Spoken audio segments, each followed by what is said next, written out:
Hello everyone, I hope you all are doing well. मेरा नाम है प्रशांत सिंह और मैं स्वागत करता हूं आप सबका दक्षना ई क्लासरूम प्लेटफॉर्म पे।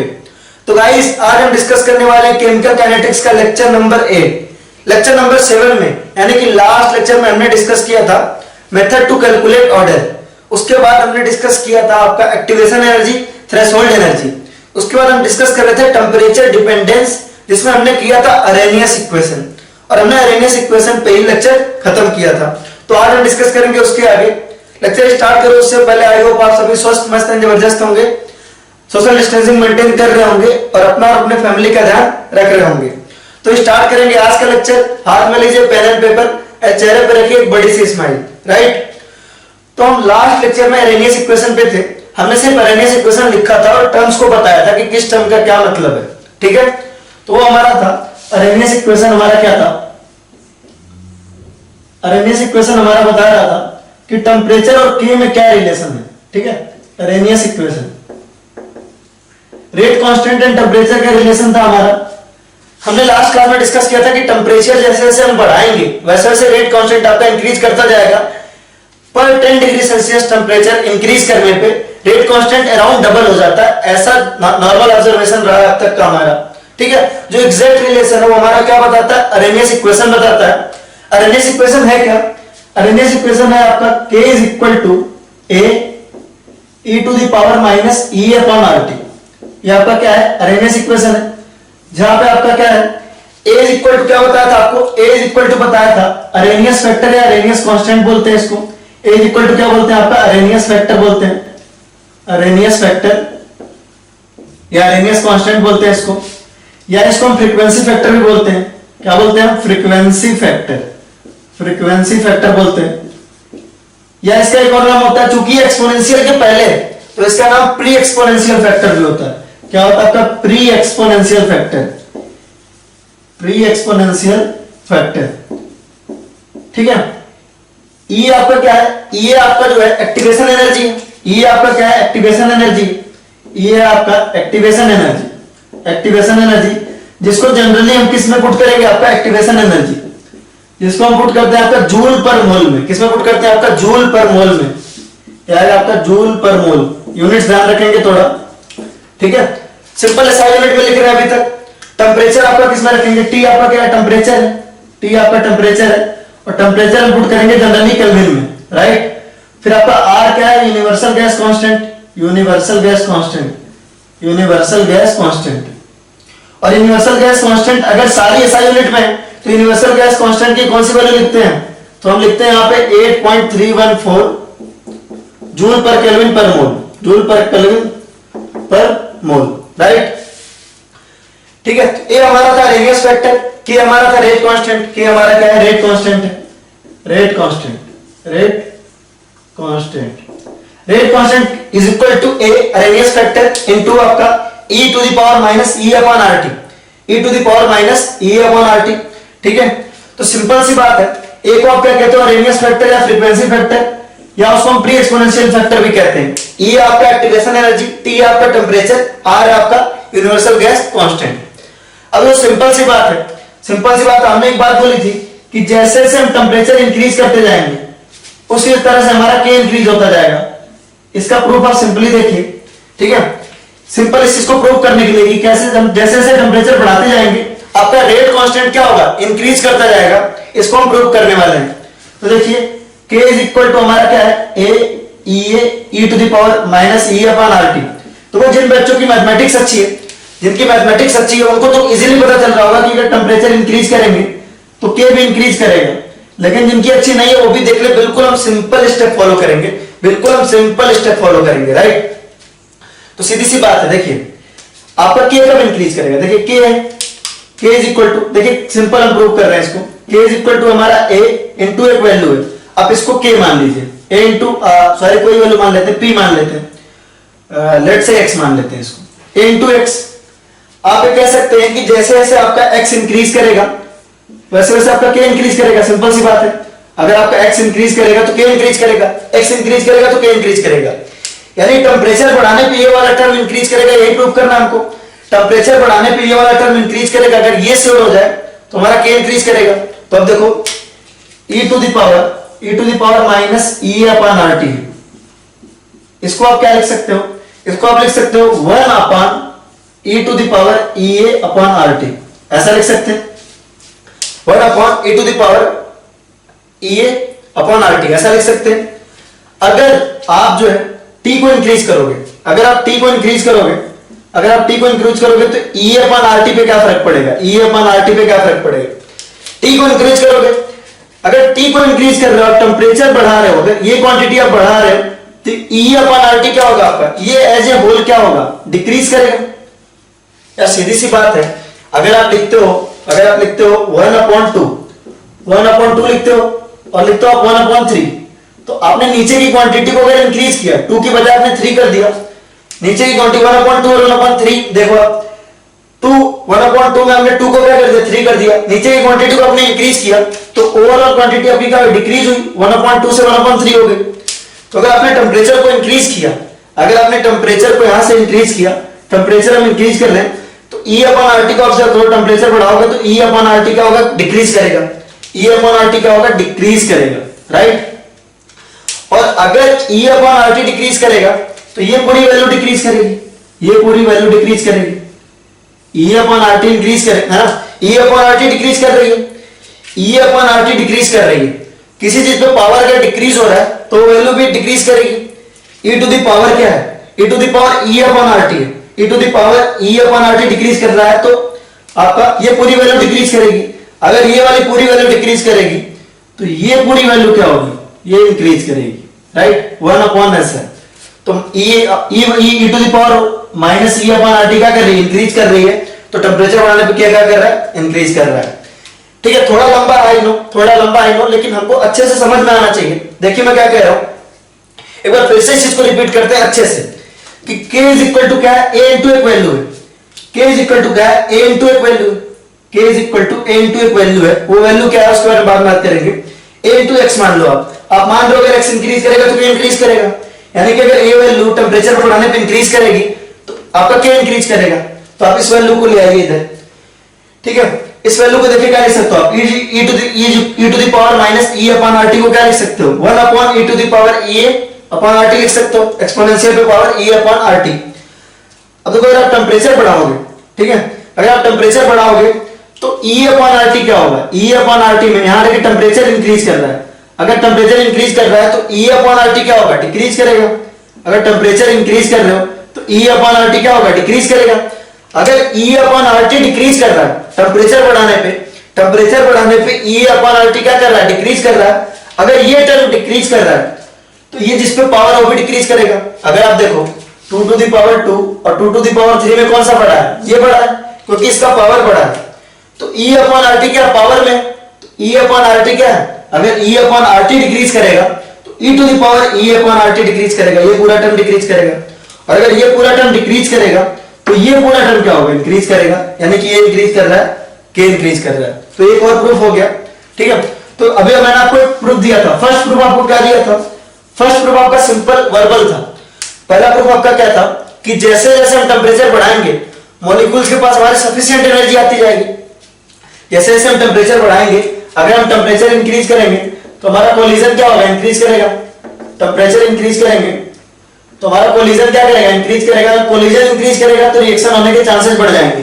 टेम्परेचर इंक्रीज करने पे क्या होता है, मॉलिक्यूल्स एक्टिवेटेड होने लगते हैं। क्या होने लगते हैं, एक्टिवेटेड होने लगते हैं, एक्टिवेटेड होने लगते हैं। कोलिजन इंक्रीज करता है, कोलिजन इंक्रीज करता है, रिएक्शन इंक्रीज करता है, फाइनली रेट इंक्रीज करती है, रेट कांस्टेंट इंक्रीज करता है। पहला प्रूफ तो वो था। दूसरा आप मैथमेटिक्स से देख सकते हो, बिल्कुल है ना। आपको अगर मैथमेटिक्स आती होगी बढ़िया से तो आपको इसको देख के पता चल रहा है कि टेम्परेचर बढ़ाने पे क्या करेगा, इंक्रीज करेगा। नहीं तो आप बिल्कुल यहां समझते जाइए कि है ना। एक लास्ट टाइम जिन्होंने समझ लिया अच्छे से वो आगे बढ़ा सकते हैं, लेकिन जिनको नहीं समझ में आया उनके लिए है ना, आई नो जिनको समझ में आ जाता है उनके लिए बोरिंग हो जाता है, बट जिनको नहीं समझ में आया एक लास्ट ट्राई देखिए। k is equal to a into X, X अगर इंक्रीज करेगा तो k इंक्रीज करेगा, यानी कि अगर ये वैल्यू इंक्रीज कर जाए तो k इंक्रीज कर जाएगा।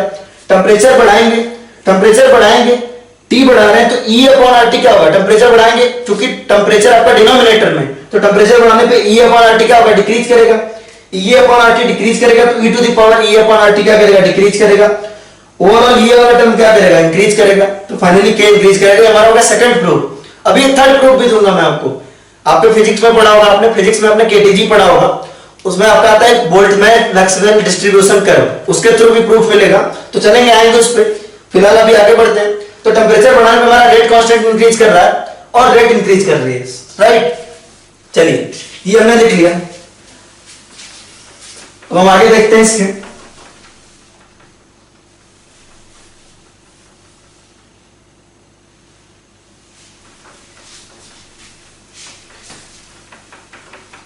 अब अगर मैं दोनों तरफ जो है ln से मल्टीप्लाई, दोनों तरफ का क्या कर लें, ln से मल्टीप्लाई कर लें। ln से मल्टीप्लाई करें, दोनों तरफ आप लॉगरिथम ले लें, इसका ln ले लें दोनों तरफ, ठीक है। तो आप क्या करोगे, इसका आपने इधर लिखा, मान लीजिए इसको आप लिख सकते हैं सिंपल ln k, ठीक है। ln k is equal to ln a into e to the power minus e upon rt, ऐसा लिख सकते हैं आप इसको, ठीक है। अब तो सिंपल सी बात है, ln a इंटू b क्या होता है, ln a plus ln b। ln a into B क्या होता है आपका, ln a इंटू बी क्या होता है आपका, रूल है simple, ln a plus ln b, right. log a into log b क्या होता है आपका, log a plus log b। तो similarly ln a into e to the power minus e rt को क्या लिख सकते हो आप सिंपल लिख सकते हो ln k is equal to ln a plus ln e to the power minus e upon rt, इतना लिख सकते हो, इतना लिख सकते हो। अब बताओ जो ln होता है वो log बेस क्या होता है, log बेस e होता है, इसका मतलब nothing but log base e, ln is nothing but log base e। ln x का मतलब क्या हुआ, log x upon base e, ln x का मतलब ये हुआ। ln x का क्या मतलब हुआ, ln x का मतलब होता है log of x, ln x का क्या मतलब है log of x on base e, ठीक है। तो अगर आप लिखते हो ln e to the power, suppose e to the power y है, ln e to the power y की वैल्यू क्या होती है, y होती है सिंपली, ठीक है, क्योंकि इसका बेस क्या है e है। तो ln e to the power y का वैल्यू क्या होता है y। अरे सिंपल है, ये देखो सिंपल है, देखो log बेस 10 होता है, log base 10 10 to the power suppose 3 है या 10 टू द पावर y है, तो आप क्या लिखते हो इसकी वैल्यू, क्योंकि log बेस क्या है आपका, log पे बेस आपका 10 है, तो 10 टू द पावर y की वैल्यू क्या हो जाती है, log 10 to the power y की वैल्यू होती है y। सिमिलरली अगर आपका log बेस e हो, आपका log बेस e हो, तो e to the power y की वैल्यू क्या हो जाएगी, सिंपल y। तो ln is nothing but base e, log base e, तो e to the power x, तो ln e to the power y की वैल्यू क्या होगी y, ln e to the power y की वैल्यू क्या होगी y, ln e to the power y की value y। तो सिमिलरली यहां पे ln e to the power minus e upon rt की वैल्यू क्या होगी, simple minus e upon rt, इसकी वैल्यू क्या हो जाएगी, इसकी वैल्यू हो जाएगी minus e upon rt, simple, ठीक है। आपने यहां से लिख लिया, आएगा ln k is equal to ln a, ये आ गया आपका। अब इसको और थोड़ा अच्छे से लिखो तो लिख सकते हो आप ln k is equal to minus ea upon r t plus ln a। अब इसको और अच्छे से लिखना चाहो तो लिख सकते हो ln k is equal to minus ea upon r into 1 by T plus ln a, ऐसा लिख सकते हो आप। अगर आपसे बोला जाए कि हमको ln k versus 1 upon T का प्लॉट चाहिए, ln k versus 1 upon T का प्लॉट चाहिए, तो पहले आपको ड्रॉ करो कैसा आना चाहिए, ln k versus 1 by T का प्लॉट चाहिए, कैसा आना चाहिए आप बताओ। देखो ln k आपका किस पे, y एक्सिस पे, तो आप लिख लो y is equal to mx plus c का ऑर्डर क्या है, बिल्कुल जहां पे y क्या है आपका, y एक्सिस है ln k, y एक्सिस पे आपको क्या दिख रहा है ln k, x एक्सिस पे आपको क्या दिख रहा है, x एक्सिस पे आपको दिख रहा है 1 बाई टी, x एक्सिस पे दिख रहा है आपको 1 बाई टी, राइट। और स्लोप की जगह क्या है आपका माइनस e अपॉन r, और इंटरसेप्ट आपका क्या है ln a, इंटरसेप्ट आपका ln a, ठीक है। तो सीधी सी बात है, ये क्या आएगा आपका स्ट्रेट लाइन आएगा, क्या आएगा, स्ट्रेट लाइन आएगा, ठीक है। अब अगर आप इसका स्लोप देखें, स्लोप जो है इस स्ट्रेट लाइन का जो स्लोप है वो कितना दिया हुआ है आपका, माइनस e अपॉन r, इसका स्लोप आपका minus e upon r, slope negative है, यानी जो प्लॉट है आपका स्ट्रेट लाइन और डिक्रीजिंग ऑर्डर में होना चाहिए, स्लोप नेगेटिव है यानी कि जो प्लॉट है वो आपका डिक्रीजिंग ऑर्डर में होना चाहिए, सिंपल सी बात है। आप डिक्रीजिंग ऑर्डर में बना दो, और जो इंटरसेप्ट है आपका क्या है ln a, इंटरसेप्ट क्या है ln a, और स्लोप क्या है आपका माइनस e अपॉन r, ठीक है। It is as simple as that, इसको आप प्लीज नोट करिए, फिर हम आगे बढ़ेंगे, ठीक है। तो फुली आपने नोट किया होगा इसको,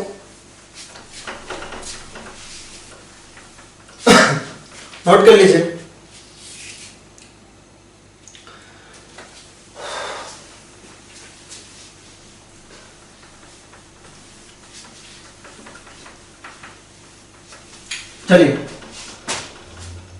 हमने भी एक इक्वेशन निकाला था, क्या निकाला था, ln k is equal to ln a minus EA upon RT, ऐसा निकाल लिया था हमने, ठीक है।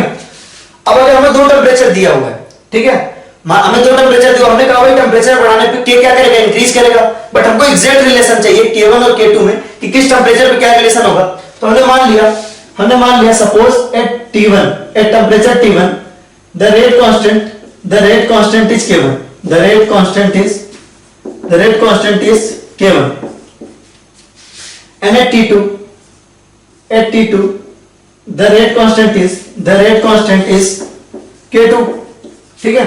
तो हम इस इक्वेशन से क्या लिख सकते हैं, इस इक्वेशन से हम लिख सकते हैं ln K1 is equal to ln A minus EA upon RT1, right. ln देखो k की जगह आपने पुट किया K1 और t की जगह आपने पुट किया T1, राइट। ये आपका इक्वेशन हो गया 1, इक्वेशन हो गया आपका 1। और अगर टेम्परेचर T2 में पुट करो तो आपका आ गया ln K2 is equal to, ये आपका k की वैल्यू K2 है, ln A minus EA upon RT2 आएगा, आपका RT2 आ जाएगा, इस तरह आ जाएगा इक्वेशन 1 और 2। आपको K1 और K2 के बीच रिलेशन चाहिए, तो एक काम करो 2 को माइनस कर दो, 2 से माइनस कर दो, है ना, 2 माइनस 1 कर दो, आप इक्वेशन 2 माइनस 1 कर दो, तो क्या आएगा आपका, इक्वेशन 2 माइनस 1 किया हमने, तो आएगा हमारा ln K2 minus ln K1 is equal to, ये आपका आएगा ln A minus EA upon RT2, ऐसा आ जाएगा, ये आ जाएगा, और माइनस आएगा आपका ln A minus EA upon RT1, ऐसा आ जाएगा, राइट। इसको और सॉल्व करते हैं, इसको सॉल्व करके आपको क्या पता है, ln A minus ln B क्या होता है, ln A minus ln B की फॉर्मूला क्या होता है, ln A minus ln B is equal to क्या, ln A by B, ln A by B होता है। अब फिर क्या हो जाएगा, ln K2 by K1, ln K2 minus ln K1 क्या होगा आपका, ln K2 by K1, right. तो यहां आ जाएगा आपका ln K2 बाई K1 आ जाएगा इज इक्वल टू, अब इसको एक्सपेंड करो, आएगा आपका ln A minus EART2 minus ln A plus minus minus यहाँ प्लस हो जाएगा, प्लस EA अपॉन RT2। आपको साफ साफ दिख रहा है कि ln A और ln A क्या होना चाहिए, कैंसिल होना चाहिए। सिमिलरली आप यहां से क्या लिख सकते हो, ln K2 by K1 is equal to, आपका प्लस में EA अपॉन RT2 और माइनस में आपका EA अपॉन RT1, राइट। यहां से आप कॉमन क्या ले सकते हो, आप ln को क्या लिख सकते हो, ln को अगर आप log के फॉर्म में लिखना चाहो तो लिख सकते हो 2.303, या आप सिंपल अब इसको ऐसे ही रहने दो, ln K2 by K1 is equal to EA upon R, एक सेकेंड, यहां पे आएगा T2, यहां पे T1 है, सॉरी, यहां पे आपका T1 है, आई एम सॉरी, यहां पे आपका T1 है, तो आपका आएगा प्लस T1 और यहां पे आएगा आपका T2। यहां पे देखिए आपका सिंपल था, ln K2 minus K1 is equal to ln K2 minus K1, ln K2 की वैल्यू किसके equal to, ln A minus EA upon RT2, ln A minus EA upon RT2, ठीक है, माइनस ln K1 की value ये थी, इसको put किया हमने, और यहां पे हमारा RT2 होना चाहिए, मिस्टेकली यहां है ना, T1 की जगह T2 लिख दिया था, तो फाइनली यहां पे T2 लिख दिया था, प्लस में आपका है EA अपॉन RT1, प्लस में आपका EA अपॉन RT1 और माइनस में आपका EA अपॉन RT2, तो यहां पे आएगा आपका EA upon RT1 minus EA upon RT2। ये काफी आसान है, सिंपल, आप यहां से देख सकते हो। आपने ln K2 माइनस K1 लिखा है, तो K2 की जगह आप K2 वाली वैल्यू पुट करो और K1 की जगह आप K1 वाली वैल्यू पुट करो, ठीक है। पुट करोगे तो आपको सिंपली ये मिल जाएगा ln K2 by K1, ln K2 by K1 is equal to EA upon RT1 minus EA upon RT2, EA upon R common ले लो, तो यहां से आएगा 1 by T1 minus 1 by T2, right. आसान है, ठीक है। पहला तो आपका ये हो गया रिलेशन, ये आपका काम ज्यादा नहीं है क्योंकि हम जनरली लॉग में डील करते हैं, तो यहां से आप लॉग में इसको कन्वर्ट करो तो आएगा 2.303 log K2 by K1 is equal to EA upon R 1 by T1 minus 1 by T2, ठीक है। यहां से आप इसको लिख सकते हो log K2 by K1 is equal to EA upon 2.303 को इधर ले आए, तो 2.303 are 1/T1 minus 1/T2, right. आप इसको लिख सकते हो। और एक इंपॉर्टेंट फॉर्मूला है, आपको बोर्ड में इसके ऊपर एक क्वेश्चन मिल सकता है ना। आपको नीट और जेईई में मिले ना मिले, आपको बोर्ड में इसके ऊपर एक क्वेश्चन मिल सकता है, तो ये बोर्ड पर्पज के लिए भी इंपॉर्टेंट है। और क्वेश्चन तो इस पे नीट में पूछा जाता है डेफिनेटली, राइट। तो आप इसको नोट करिए, फिर उस पे एक क्वेश्चन कर ही लेते हैं। डोंट वरी, लॉग ऑफ से इतना घबराइए मत। लॉग ऑफ की जो भी क्वेश्चन आपके एग्जाम में आते हैं उसकी वैल्यू आपको एग्जाम में दी होती है, तो उसको लेकर आप टेंशन ना लिया करिए, ठीक है। सपोज आपका log 2 वगैरह आएगा, वैसे तो वैल्यू याद रहे कुछ है ना, log 2 log 3 की तो अच्छा रहता है, लेकिन आमतौर पे पेपर में आपको मिलेगा ही मिलेगा, ठीक है। चलिए मान लीजिए आपको दिया हुआ है क्वेश्चन में, क्वेश्चन आपसे क्या कह रहा है, क्वेश्चन आपसे कह रहा है कि आपका T1 टेम्परेचर के ऊपर है ना, एट 500 केल्विन जो रेट कांस्टेंट की वैल्यू है, रेट कांस्टेंट की जो वैल्यू है यानी के की जो वैल्यू है, के की वैल्यू दिया हुआ आपको 0.02 सेकंड इनवर्स, ऐसा दिया हुआ। फर्स्ट ऑर्डर रिएक्शन, के की वैल्यू आप देख के क्या बता सकते हो, फर्स्ट ऑर्डर रिएक्शन, के की वैल्यू देख के आसानी से बताया जा सकता है फर्स्ट ऑर्डर रिएक्शन है, राइट। तो आपको दिया है 500 केल्विन रेट कांस्टेंट, के की वैल्यू दी है इतनी, और एट 700 केल्विन के की वैल्यू दी हुई है आपकी 0.07 सेकेंड इनवर्स, ऐसा दिया हुआ है। आपसे ईए की वैल्यू पूछ रहा है, एक्टिवेशन एनर्जी पूछ रहा है ना, पूछ रहा है एक्टिवेशन एनर्जी कितना होगा। तो बहुत सिंपल है, देखो ठीक है, सिंपल आपको फॉर्मूले में वैल्यू पुट करना है। ऐसे क्वेश्चन तो मुझे कराना नहीं चाहिए, लेकिन देखो आप log K2/K1 is equal to EA upon 2.303 R 1/T1 minus 1/T2, ठीक है। यहां से देखो आपको T1 की वैल्यू कितनी दी है, ये आपका T1 है, टेम्परेचर 1, उस पे आपके K की वैल्यू आपकी K1, ये आपका T2 है, टेम्परेचर 2, ये आपका K की वैल्यू है K2। तो आप सिंपल K1 K2 ना T1 T2 की वैल्यू पुट करनी है और R की वैल्यू पुट करनी है, तो सिंपल सा क्वेश्चन है बिल्कुल।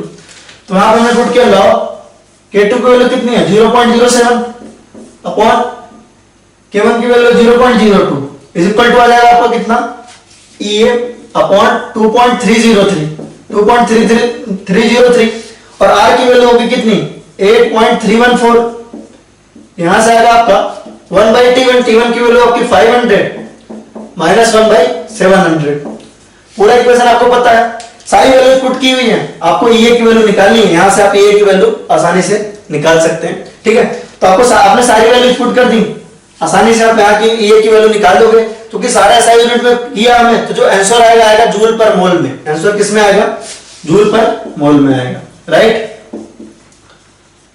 तो टेम्परेचर बढ़ाने पे रेट कांस्टेंट बढ़ रहा है, रेट ऑफ रिएक्शन बढ़ रहा है। इसके हमने बहुत सारे प्रूफ देख लिए। अब हम देखेंगे आपका फिजिक्स पर्पस से प्रूफ है, फिजिक्स में आपने ऐसी चीजें पढ़ी होंगी, उससे देखते हैं, ठीक है। वहां से भी हमारा प्रूफ हो जाएगा कि टेम्परेचर बढ़ाने पे हमारा रेट ऑफ रिएक्शन इंक्रीज करता है, राइट।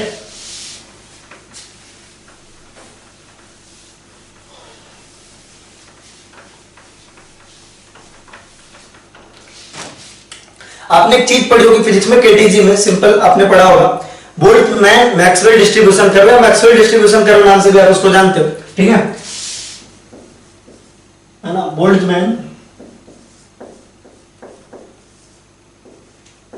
बोल्ट्जमैन डिस्ट्रीब्यूशन कर्व,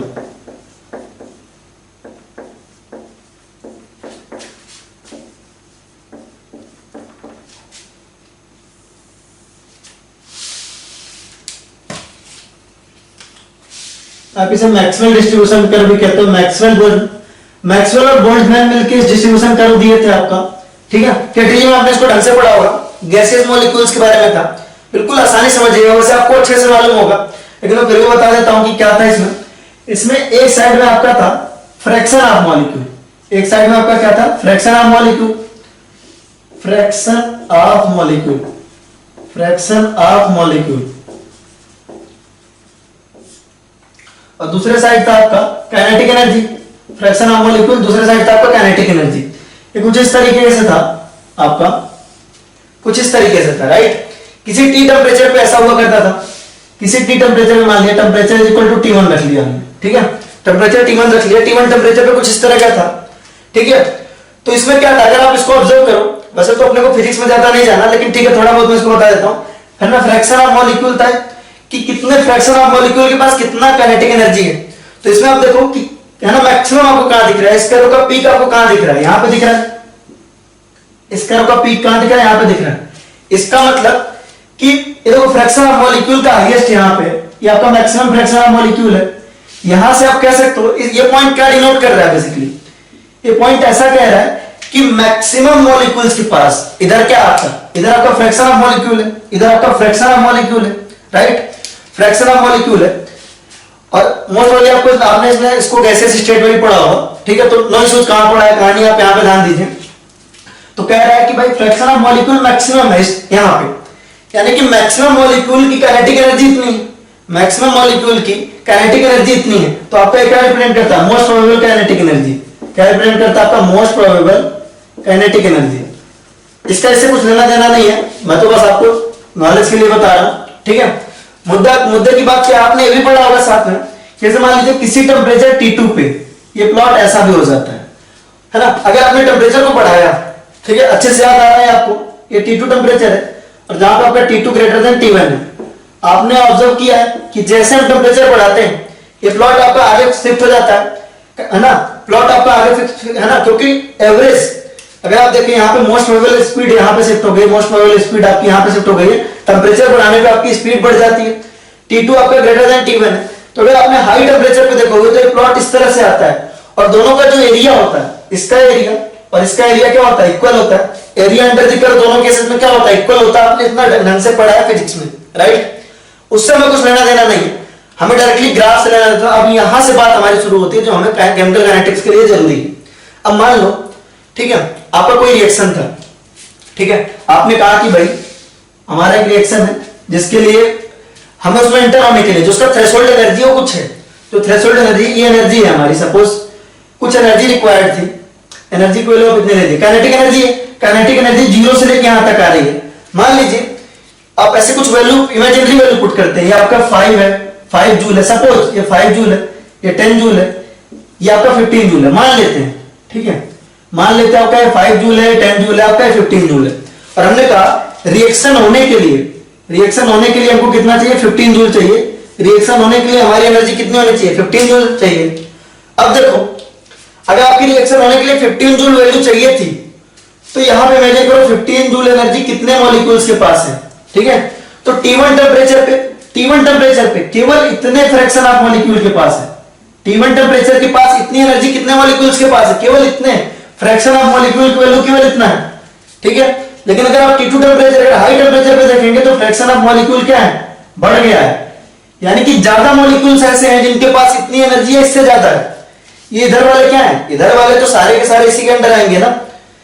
इसके आगे आप कहीं भी ऑब्जर्व करो, इसके आगे आप कहीं भी ऑब्जर्व करो, ऐसे मॉलिक्यूल जिनके पास इतनी या इससे ज्यादा एनर्जी हो, T2 टेम्परेचर पे क्या है, ज्यादा है, राइट। एक बार फिर से इसको रिपीट करता हूं ना, क्या कहने का मतलब है, सपोज हमने कहा कि रिएक्शन होने के लिए हमारा 15 जूल चाहिए, रिएक्शन होने के लिए 15 जूल चाहिए, तो आप T1 टेम्परेचर पे ऑब्जर्व करो, T1 टेम्परेचर पे आपका फ्रैक्शन ऑफ मॉलिक्यूल इस पॉइंट पे कम है, और T2 टेम्परेचर पे ऑब्जर्व करो तो फ्रैक्शन ऑफ मॉलिक्यूल इस पॉइंट पे ज्यादा है, यानी कि 15 जूल या 15 जूल से ज्यादा एनर्जी वाले, 15 जूल या 15 जूल से ज्यादा एनर्जी वाले मॉलिक्यूल्स का जो नंबर है ना, नंबर ऑफ मॉलिक्यूल्स इस एनर्जी से ज्यादा किस केस में, आपके T2 टेम्परेचर में, ठीक है। तो T2 वाले केस में देखिए फ्रैक्शन ऑफ मॉलिक्यूल ज्यादा है, T2 वाले केस में, फिर से मैं रिपीट करता हूं इस चीज को, ये आपका कर्व T1 वाला है, ये कर्व आपका T2 वाला है। तो आपका रिएक्शन होने के लिए हमने मान लिया है ना, अब इसको एक वैल्यू दे देते हैं, ई वैल्यू दे देते हैं, ठीक है।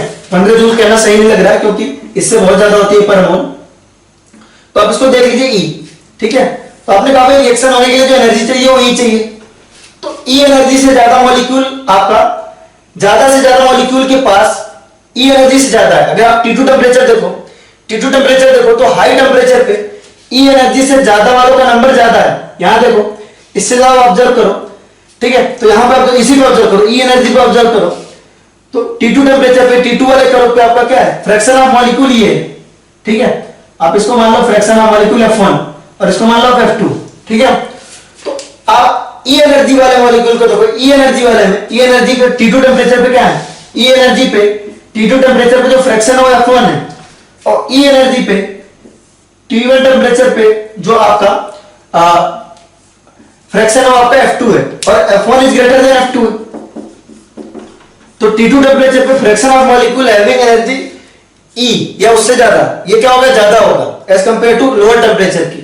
तो एक और प्रूफ है, इसको आपको नहीं पढ़ना, केमिकल काइनेटिक्स चैप्टर के मैंने लिहाजे से ये बिल्कुल भी ग्राफ इंपॉर्टेंट नहीं है और ना ही मतलब एक्सप्लेनेशन इंपॉर्टेंट है, बट ये सारे डिस्कशन से हमारा कॉन्सेप्ट और बूस्टअप होता है, हमारे रीजंस और अच्छे से क्लियर होते हैं कि भाई इसीलिए ऐसा हो रहा है, राइट। तो आप इसको अच्छे से बना लीजिए और लिख लीजिए, अपने वर्ड्स में आप इसको लिख लीजिए चाहे तो, ठीक है। ये सब बिल्कुल भी इंपॉर्टेंट नहीं एक्सप्लेनेशन, इसको आप फालतू में याद करेंगे तो इसका कोई सेंस नहीं है। क्लियरली आपको ग्राफ में विजिबल है ये चीज, तो क्लियरली आपको ग्राफ में विजिबल है ये चीज, ठीक है। चलिए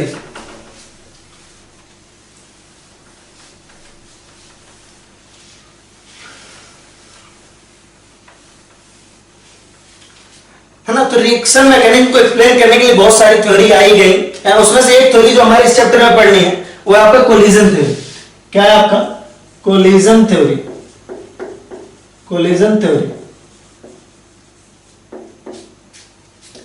कोलिजन थ्योरी वगैरह क्या है इस बारे में हम बात करेंगे, ठीक है। कोलिजन थ्योरी क्या था, कोलिजन थ्योरी के बारे में जो पहली लाइन है वो क्या है, बेस्ड ऑन केटीजी था, काइनेटिक थ्योरी ऑफ गैसेस के पे बेस्ड था, बेस्ड ऑन केटीजी था, काइनेटिक थ्योरी पे बेस्ड था, बेस्ड ऑन केटीजी। दूसरा पॉइंट क्या था, दूसरा पॉइंट था इसमें जो रिएजेंट्स थे, मॉलिक्यूल्स को, molecules are treated as hard spheres, hard spheres. Molecules किसमें क्या माना था, हार्ड स्फीयर्स माना था, सिंपल आपका एक स्फीयर माना था। तो ओवरऑल कोलिजन थ्योरी का क्या मतलब था, ओवरऑल कोलिजन थ्योरी कह रहा था कि रेट जो है आपका, रेट ऑफ रिएक्शन जो है इफेक्टिव कोलिजन के ऊपर डिपेंड करता है, rate of reaction depends upon effective collision, rate of reaction depends on effective collision. कहने का मतलब सिर्फ कोलिजन से काम नहीं चलेगा, आपका इफेक्टिव कोलिजन होना चाहिए। क्या होना चाहिए आपका, इफेक्टिव कोलिजन होना चाहिए। अब इफेक्टिव कोलिजन एक अपने आप में बड़ा टर्म है, ठीक है। इसको समझने के लिए हमें कुछ बातें अच्छे से समझनी पड़ेंगी। तो उसमें से जो पहली बात है, तो यार कोलिजन थ्योरी तक अब तक हमें बस इतना पता है कि कोलिजन थ्योरी हमारा केटीजी पे बेस्ड था, काइनेटिक थ्योरी ऑफ गैसेस पे बेस्ड था केटीजी पे, है ना, और इसमें मॉलिक्यूल्स को हार्ड स्पेस माना हुआ था। दूसरा हमारा ये है। तीसरा हमारा ये है कि रेट ऑफ रिएक्शन आपका डिपेंड करता है किस पे, इफेक्टिव कोलिजन पे। रेट ऑफ रिएक्शन किस पे डिपेंड करता है, आपका इफेक्टिव कोलिजन पे डिपेंड करता है। अब इफेक्टिव कोलिजन समझने के लिए हमको कुछ टर्म्स अच्छे से समझना चाहिए। हमारा उसमें पहला है कोलिजन फ्रीक्वेंसी। क्या है आपका, कोलिजन फ्रीक्वेंसी। कोलिजन फ्रीक्वेंसी को जेड से भी डिनोट करते हैं। कोलिजन फ्रीक्वेंसी को हम किससे डिनोट करते हैं, आपका जेड से, ठीक है। इसमें लिखेंगे आप, इसमें लिखेंगे नंबर ऑफ कोलिजन, इसमें लिखेंगे आप नंबर ऑफ कोलिजन। टाइम देख लेते हैं अभी, अच्छा खासा टाइम हमारे पास। Number of collision per unit time per unit volume, number of collision per unit time per unit volume is known as collision frequency z. Per unit time, है ना, एक बार फिर से लिखेंगे, नोट करेंगे। Number of collision per unit time per unit volume is known as collision frequency z, ठीक है।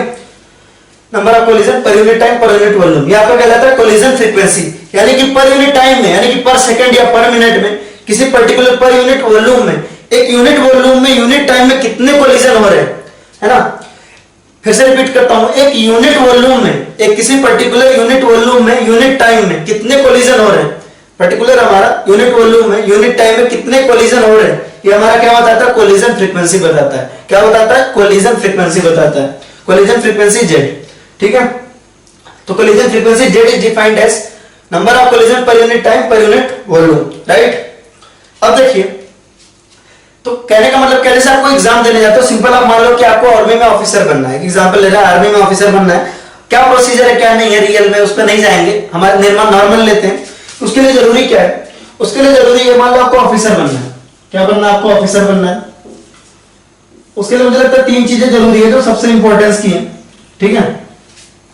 पहला तो ये कि भाई आपका थोड़ा बहुत आपको मैथमेटिक्स और थोड़ी बहुत साइंस आनी चाहिए, तो बेसिक सब्जेक्ट नॉलेज आपका अच्छा होना चाहिए। तो उसके लिए एक एग्जाम लिया जाएगा में भी कि भाई बेसिक सब्जेक्ट नॉलेज अच्छा होगा, तो ऐसा होगा, बेसिक सब्जेक्ट नॉलेज अच्छा होना चाहिए।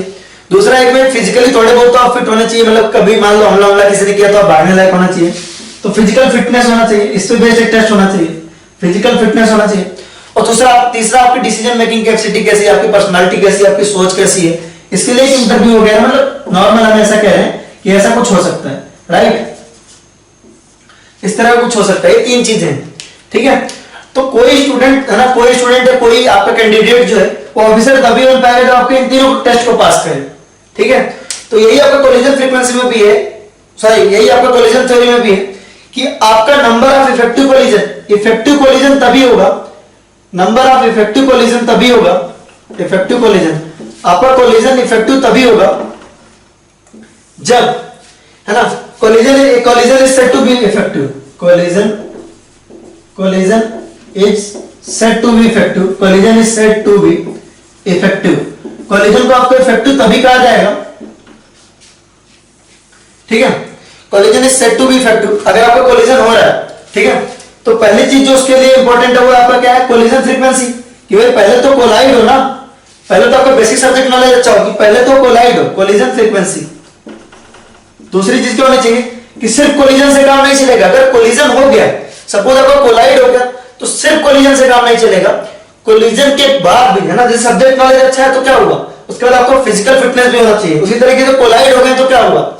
नेक्स्ट जो चीज हमारे लिए जरूरी है वो है हमारे पास कि उनके पास, है ना, थ्रेशोल्ड एनर्जी से ज्यादा एनर्जी होनी चाहिए। ऑब्वियस सी बात है, मैंने अभी बात की थी कि भाई अगर पोटेंशियल बैरियर, अगर आपका पोटेंशियल बैरियर पार नहीं कर पाते हैं, आपका पोटेंशियल बैरियर अगर पार नहीं कर पाते हैं तो ये तो रिएक्शन बनाएंगे नहीं, रिएक्शन कर ही नहीं पाएंगे, ये आपका पोटेंशियल बैरियर है।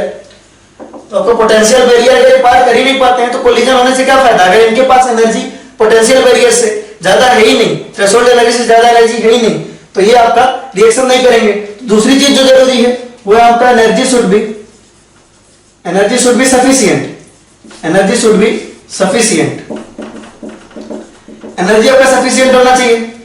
और तीसरी चीज है एनर्जी होके भी क्या करेगा, है ना, तीसरी चीज है कि आपका वो सपोर्ट प्रॉपर ओरिएंटेशन से कोलाइड करना चाहिए। फॉर एग्जांपल जैसे मान लीजिए कि आप SN2 रिएक्शन करवा रहे हो, पहली चीज तो SN2 रिएक्शन के लिए उनका कोलिजन होना चाहिए, पहली चीज उनके लिए क्या होना चाहिए, कोलिजन होना चाहिए।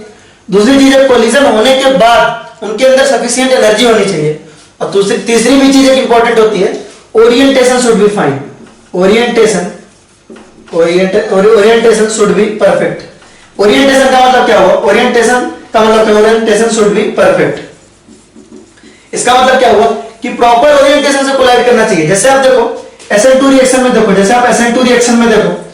SN2 रिएक्शन आपकी कैसे होती है, SN2 रिएक्शन में जो आपका RCl है, जो न्यूक्लियोफाइल है, इसके बैक साइड से अटैक करता है। किस साइड से अटैक करता है, बैक साइड से अटैक करता है, ठीक है, इस साइड से इसके ऊपर अटैक करता है।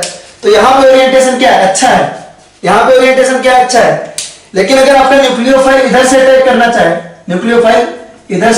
चाहे, SN2 रिएक्शन में, तो आपको पता है कि SN2 रिएक्शन में क्या करता है, सामने से अटैक करता है, सामने से कोलिजन होता है, ठीक है। तो सपोज आपका एक RCl है और आपका न्यूक्लियोफाइल है, यहाँ पे RCl है, यहाँ पे न्यूक्लियोफाइल है।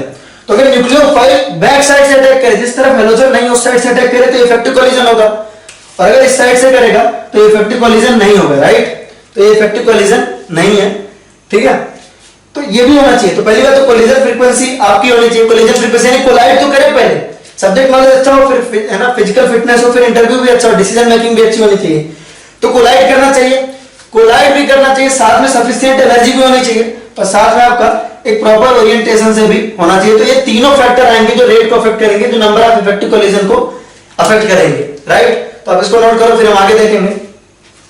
तो आपका नंबर ऑफ इफेक्टिव कोलिजन जो आएगा इन तीनों फैक्टर को इंक्लूड करना चाहिए। तो देखिए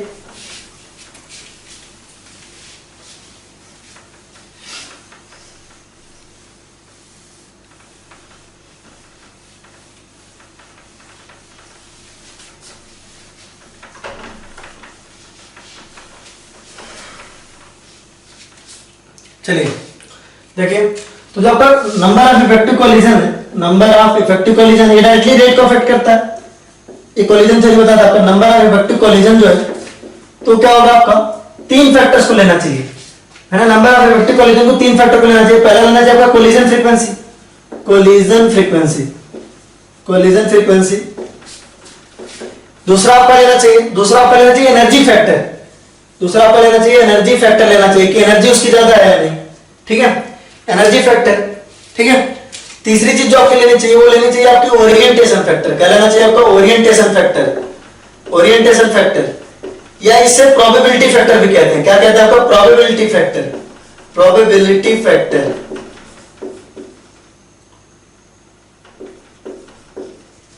या इसे आप स्टेरिक फैक्टर भी कहते हो। क्या कहते हो आप? Steric factor.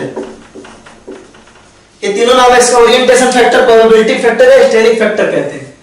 Probability factor, orientation factor या स्टेरिक फैक्टर, इन तीनों में से कुछ भी नाम हो सकता है इसका, ठीक है।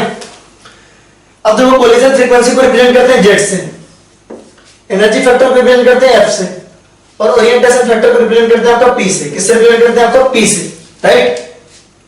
तो देखेंगे यहां से, ठीक है, कोलिजन फ्रीक्वेंसी आपका जेड है, ओरिएंटेशन फैक्टर आपका पी है, और ये आपका एफ, ठीक है। तो number of effective collision theory क्या कह रहा था? Number of effective collision reaction के रेट बनाएंगे, तो रेट इज इक्वल टू आप कह सकते हो rate of reaction should be Z P F, यानी कोलिजन फ्रीक्वेंसी इनटू है ना, into probability factor into F. F क्या है आपका? Energy factor. और एफ किसके इक्वल होता है? क्या आपको याद रखना है? एफ इक्वल होता है आपका e to the power minus e upon R T. ऐसा कुछ आपने अभी देखा, ठीक है। तो आप रेट इज इक्वल टू क्या लिख सकते हो? यहां से आप रेट इज इक्वल टू लिख सकते हो collision frequency into probability factor into आपका एनर्जी फैक्टर, ये आपका एनर्जी फैक्टर है, minus e upon R T. और ये रिप्रेजेंट करता है, ये किसको रिप्रेजेंट करता है? ये आपका एनर्जी फैक्टर है, energy factor that represents fraction of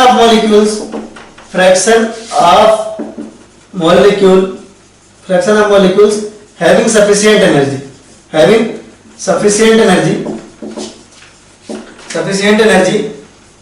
to cross potential barrier,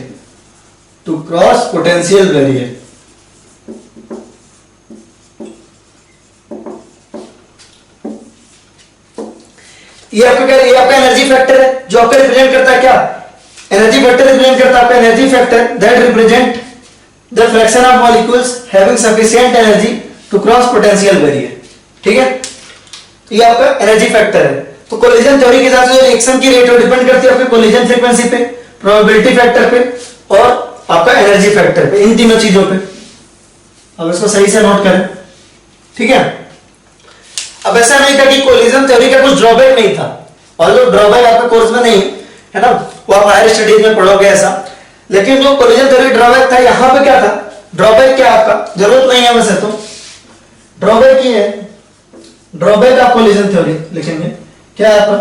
collision theory का ड्रॉबैक ये है कि भाई ये क्या करता है? मॉलिक्यूल्स को हार्ड स्फीयर मानता है ना। Molecules are considered as hard spheres, molecules are considered as hard spheres, है ना। this theory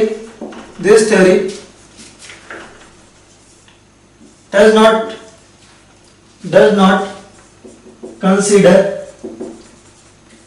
structure of molecule। तो इसमें क्या कर रहा है आपका? इसमें आपका मॉलिक्यूल्स को हार्ड स्फीयर माना गया है, उसके स्ट्रक्चर को कंसीडर नहीं कर रहा है ना। मॉलिक्यूल्स को क्या माना गया? हार्ड स्फीयर माना गया है ना, उसके स्ट्रक्चरल एस्पेक्ट को कंसीडर नहीं कर रहा है। ये इसका ड्रॉबैक है, और जो आपके कोर्स में नहीं है, आगे के सिलेबस में आएगा आपके, जब आप आगे केमिस्ट्री वगैरह पढ़ोगे। वैसे तो आप सब में से मोस्टली लोग डॉक्टर इंजीनियर बनना चाहते हैं, तो आप आगे तो नहीं पढ़ोगे, लेकिन अगर पढ़ोगे तो वहां आएगा, राइट। चलिए, तो ये हो गया आपका कोलिजन थ्योरी। बहुत ज्यादा इंपॉर्टेंट नहीं था, बस इतना समझ लीजिए कि इफेक्टिव कोलिजन ही क्या करते हैं? आपके रेट में पार्ट देते हैं, रेट में क्या करते हैं? अपना योगदान देते हैं, राइट। चलिए, अब जैसे कुछ बातें मैं आपको रिकैप करवा दूं, आपका रिवीजन पर्पज है। जो आपने ऑर्गेनिक में रिएक्शन मैकेनिज्म जब पढ़ना स्टार्ट किया होगा, मतलब है ना, उसको मैंने आपको पढ़ाया था, है ना। ये आपका रिवीजन पर्पज के लिए सिंपल,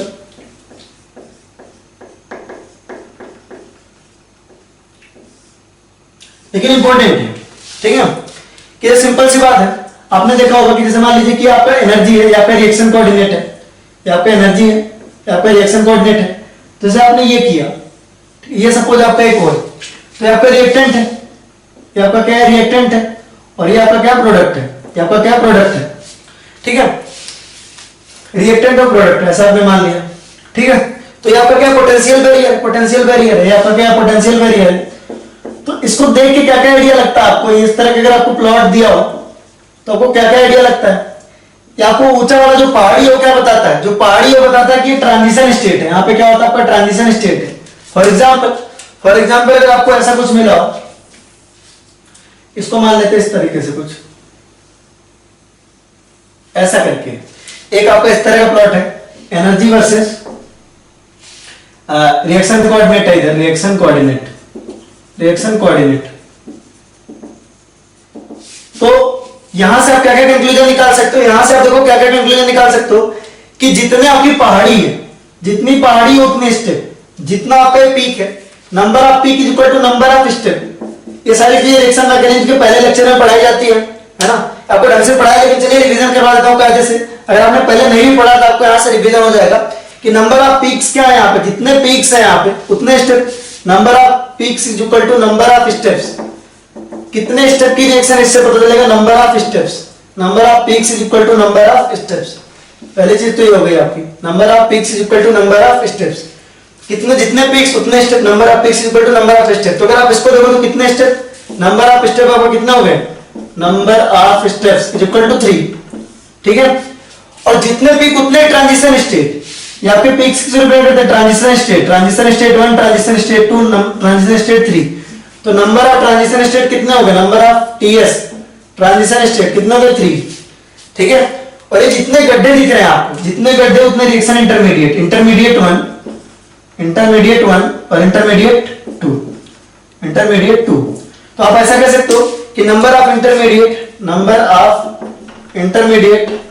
आपका इस केस में कितना है, 2, ठीक है। ये आपका रिप्रेजेंट करता है नंबर ऑफ इंटरमीडिएट, ये आपका इंटरमीडिएट है, इंटरमीडिएट 1, इंटरमीडिएट 2, ठीक है। और नंबर ऑफ स्टेप्स जितने होते हैं इंटरमीडिएट उससे कम ही होंगे, वो तो बहुत ऑब्वियस सी बात है ना यार।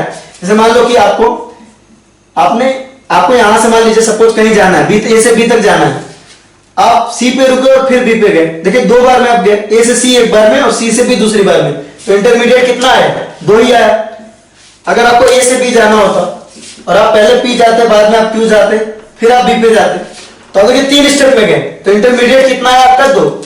तो हमेशा इंटरमीडिएट कितना है, नंबर ऑफ स्टेप -1, इंटरमीडिएट कितना है आपका, नंबर ऑफ स्टेप -1। कितने स्टेप में जा रहा है उससे एक कम आपका इंटरमीडिएट होगा, that is as simple as that.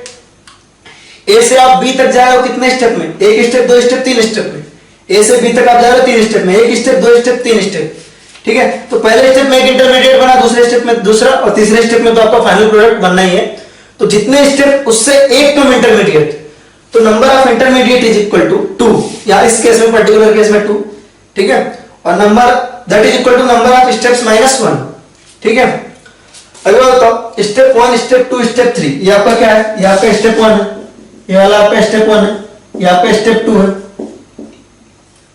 ये स्टेप आपका 3 है। तो इसमें से रेट डिटरमाइनिंग स्टेप कौन सा होता है, रेट डिटरमाइनिंग स्टेप वो होता है जिसका पहाड़ी सबसे ऊपर होता है, इसका पहाड़ी सबसे ऊंचा है ना। ये पीक जिसका पीक सब जितना ज्यादा ऊंचा होगा उतना ही स्लो होगा वो। तो स्टेप 1 आपका क्या है, इसका पीक क्या है, पीक आपका इसका highest, peak is highest in this case, आपका इसका पीक क्या है, highest, peak is highest.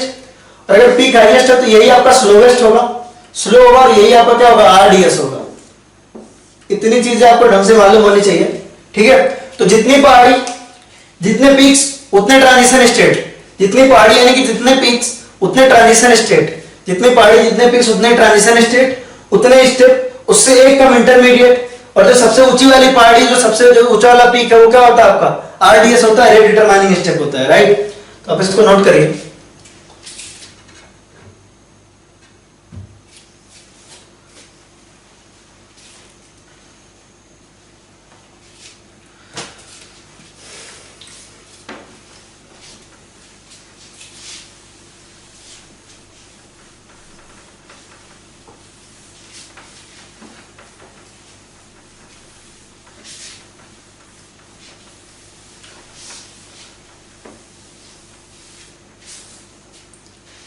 Next topic है हमारा नेक्स्ट टॉपिक हमारा मॉलिक्यूलैरिटी। मॉलिक्यूलैरिटी जैसे हम अब तक सुनते हैं वो, है ना, ऑर्गेनिक में भी आपने बोला, मैंने बोला और आपका मॉलिक्यूलैरिटी कि भाई, है ना, substitution nucleophilic, bimolecular, unimolecular, order one, order two. तो अब तक हम ऐसे सुनते हैं कि मॉलिक्यूलैरिटी मतलब ऑर्डर, बट ऐसा सही नहीं है, क्योंकि उस टाइम तक आपको इसके बारे में कुछ बताया नहीं था, है ना, ना ही बताया होता, तो ऑर्गेनिक में जनरली हम इसको डिस्कस नहीं करते। But molecularity and order different represent होता है। तो पहले यहाँ ये लिख लेते हैं कि मॉलिक्यूलैरिटी और ऑर्डर में डिफरेंस हो सकता है, दोनों सेम हो भी सकते हैं और अलग, मतलब अलग अलग भी हो सकते हैं, सेम भी हो सकते हैं, है ना। तो मॉलिक्यूलैरिटी एंड ऑर्डर, मॉलिक्यूलैरिटी क्या डिफरेंस होता है, क्या होता है, इस बारे में हम आगे देखेंगे इसके। मॉलिक्यूलैरिटी एंड ऑर्डर आर डिफरेंट, दोनों अपने आप में क्या होते हैं, दोनों अलग अलग होते हैं। किसी भी रिएक्शन के लिए मॉलिक्यूलैरिटी और ऑर्डर में क्या हो सकता है, मॉलिक्यूलैरिटी का मतलब दूसरा कुछ होता है और ऑर्डर का मतलब क्या होता है, दूसरा कुछ होता है, राइट। इसको हम प्रूव भी करेंगे, आगे देखेंगे भी। दे मे बी सेम और डिफरेंट, मॉलिक्यूलैरिटी और ऑर्डर आपका सेम हो भी सकता है, ऐसा भी हो सकता है किसी रिएक्शन की मॉलिक्यूलैरिटी 2 हो और उसका ऑर्डर भी 2 हो, है ना। जनरली चांसेस भी दोनों के सेम होने के होते हैं। जैसे SN1 और SN2 को देख लो आप, है ना, SN2 की मॉलिक्यूलैरिटी 2 है और ऑर्डर भी 2 है, SN1 की मॉलिक्यूलैरिटी 1 है और ऑर्डर भी 1 है, ठीक है। अभी इस सब बारे में आएंगे, क्या होता है मॉलिक्यूलैरिटी, क्या होता है। अभी से हमको ऑर्डर पता है कि SN1 को ऑर्डर होता है 1 और SN2 को ऑर्डर होता है 2। अब हम देखते हैं मॉलिक्यूलैरिटी क्या होती है। तो आप मॉलिक्यूलैरिटी एंड ऑर्डर में भी सेम, मॉलिक्यूलैरिटी एंड ऑर्डर में भी सेम, ऑर्डर में भी सेम और डिफरेंट, कुछ भी हो सकता है, आपका सेम भी हो सकता है और डिफरेंट भी हो सकता है, में भी सेम और डिफरेंट, ठीक है। Molecularity and order are different terms, actually molecularity and order are different terms. Molecularity and order आपके क्या डिफरेंट टर्म है, दोनों आपके क्या डिफरेंट टर्म्स हैं। ये आपका अलग टर्म है और आपका एक अलग टर्म है। Molecularity and order are different terms, है ना। Molecularity and order, value of molecularity and order में भी सेम और डिफरेंट। किसी भी रिएक्शन की मॉलिक्यूलैरिटी और ऑर्डर क्या हो सकता है, सेम भी हो सकता है, डिफरेंट भी हो सकता है, ठीक है। अगर इतने देर से हम मॉलिक्यूलैरिटी कर रहे हैं, अब देखते हैं मॉलिक्यूलैरिटी होती क्या है। तो लिखेंगे, डेफिनेशन लिखेंगे, number of reagent that must be collide, number of reagents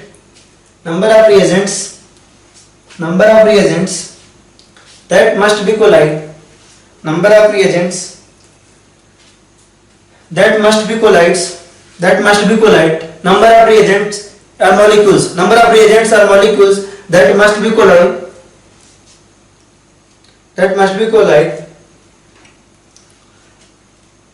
for occurrence of a reaction,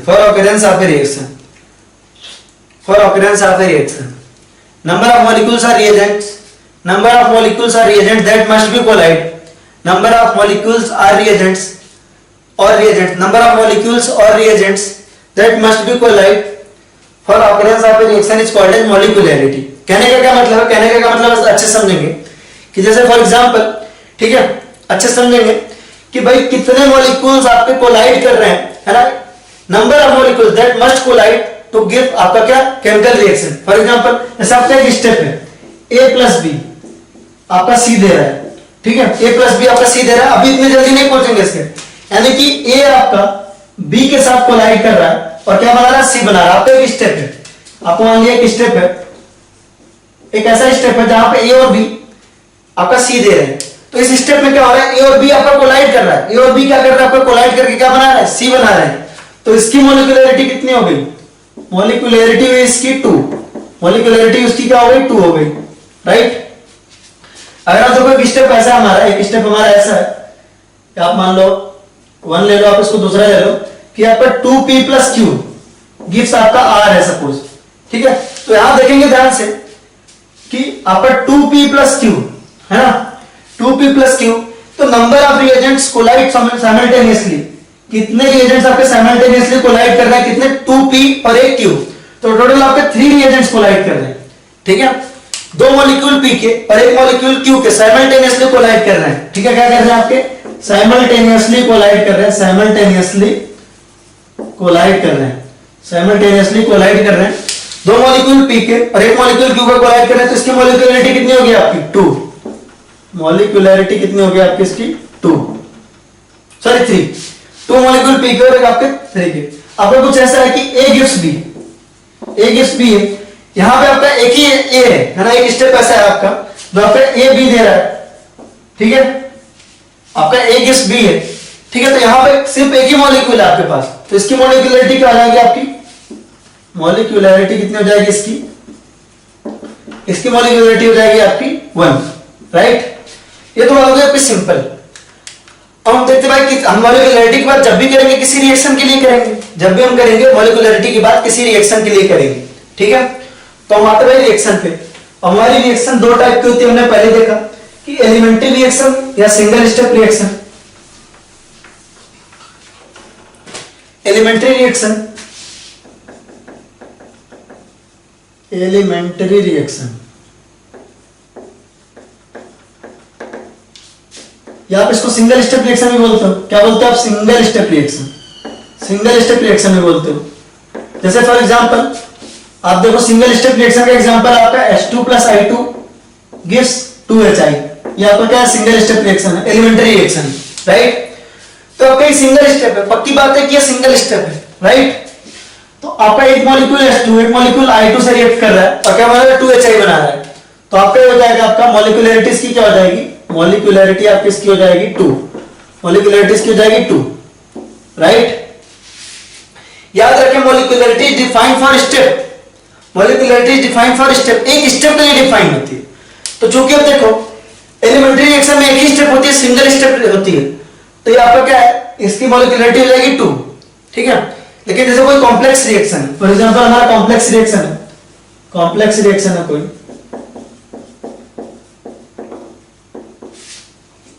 ठीक है, ध्यान देंगे इसको, ठीक है। जैसे आप एक कॉम्प्लेक्स रिएक्शन ले लेते हैं 2O2 2O3 गिव्स 3O2, है ना। इसके लिए आप इसका मैकेनिज्म लिखे तो क्या होता है, O3 गिव्स O + O2 और फिर आपका है O + O3 गिव्स 2O2। ये आपका फास्ट होता है और ये आपका क्या होता है, स्लो होता है, ठीक है।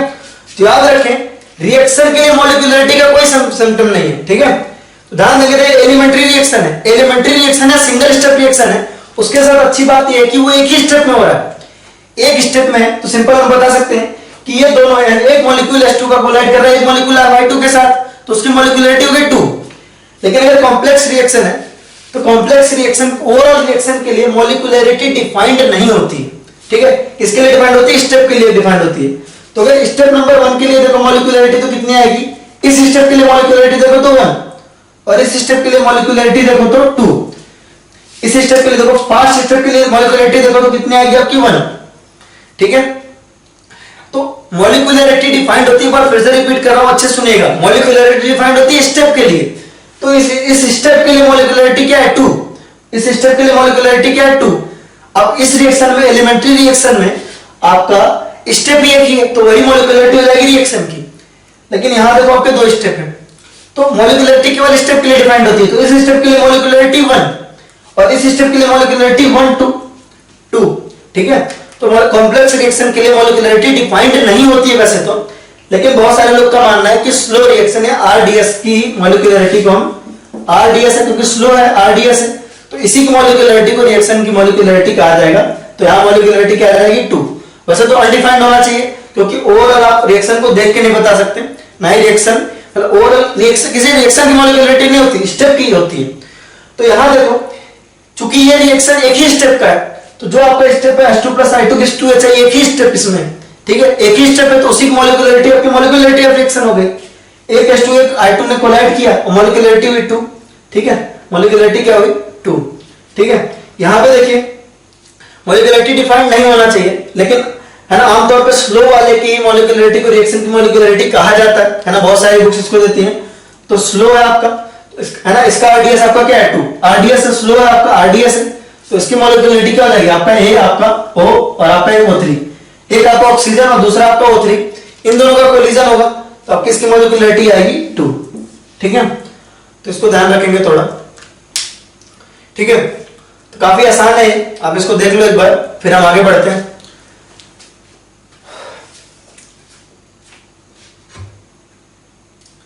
टाइम लगभग हो गया है ना, थोड़ा सा और पढ़ेंगे फिर आज की छुट्टी करते हैं, ठीक है। हमारा चैप्टर लगभग कंप्लीशन को है, कंप्लीट होने वाला, डोंट वरी, हमारा चैप्टर लगभग कंप्लीट होने वाला, ठीक है। चलिए देखिए नेक्स्ट देखेंगे मॉलिक्यूलरिटी वर्सेज ऑर्डर देख रहे हैं कि मॉलिक्यूलरिटी वर्सेज ऑर्डर देखेंगे, मॉलिक्यूलरिटी वर्सेज ऑर्डर। तो आपको भी बता रखा है हमने कि भाई मॉलिक्यूलरिटी आपका किसी रिएक्शन की जो मॉलिक्यूलरिटी है ना और ऑर्डर है, दोनों अपना अलग अलग टर्म है, वो तो हमें पता भी चल गया, ठीक है। ऑर्डर क्या होता है? ऑर्डर होता है किसी रिएक्शन का उसके रेट लॉ एक्सप्रेशन में जो आपके रिएक्टेंट या प्रोडक्ट है उनका सम, वो आपका ऑर्डर होता है। और मॉलिक्यूलरिटी होता है जितने आपके मॉलिक्यूल्स आपको कोलाइड कर रहे हैं आपस में।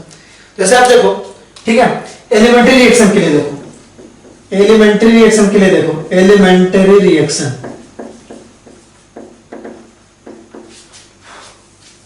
एलिमेंट्री रिएक्शन के लिए देखो, जैसे आपका एलिमेंट्री रिएक्शन है आपका H2 plus I2 gives 2HI, H2 plus I2 gives 2HI, ठीक है।